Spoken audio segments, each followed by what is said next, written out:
Start చేయడం 3 సంవత్సరాల నుంచి మళ్ళీ వాళ్ళలో పోటీ పెట్టి ఎవరు బాగా ఆడతారో వాళ్ళని కూడా ఎంకరేజ్ చేసే విధంగా, ఎవరు ఓడిపోతారో వాళ్ళని కూడా ఎంకరేజ్ చేసే విధంగా మరి చేసే కార్యక్రమాలన్నింటికి అభినందనీయం.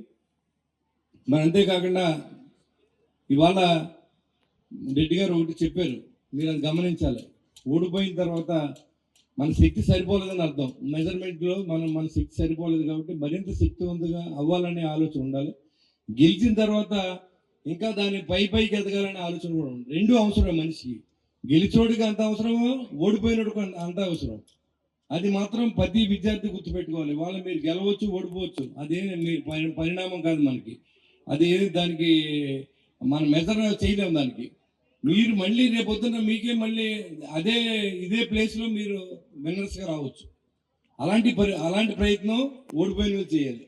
ఇక్కడ విన్నర్స్గా వచ్చిన వాళ్ళు మన స్టేట్లో ఎందుకు వెళ్ళకూడదనే ఆలోచన వచ్చే విధంగా అప్పుడు వాళ్ళకు కూడా ప్రయత్నం చేయాలి. అంటే ఎనర్జీ అనేది ఎక్కడ ఆగదనమాట. మనిషికి ఎప్పుడు పరుగు అనమాట. పరుగు అని సినిమా ఒకటి వచ్చింది నాకు ఎప్పుడో లాంగ్ బ్యాక్ ఏగో.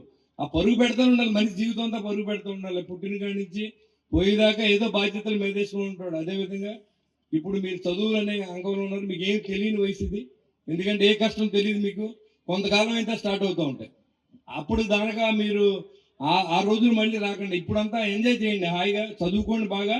దాంతోపాటుగా మీరు శారీరకంగా దృఢంగా ఉండండి, మానసికంగా స్ట్రెంగ్తన్గా ఉండండి.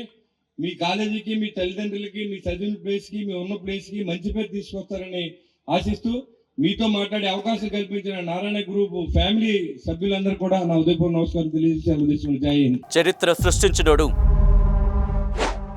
ఇప్పుడు ఆ చరిత్రని తిరగరాయబోతున్నాడు. అబద్ధాల గోడల్ని బద్దలు కొట్టి నిజాలను రాగా మీ ముందుంచబోతున్నాడు. నిజమైన వార్తల కోసం వెంటనే డౌన్లోడ్ చేసుకోండి రా యాప్ని.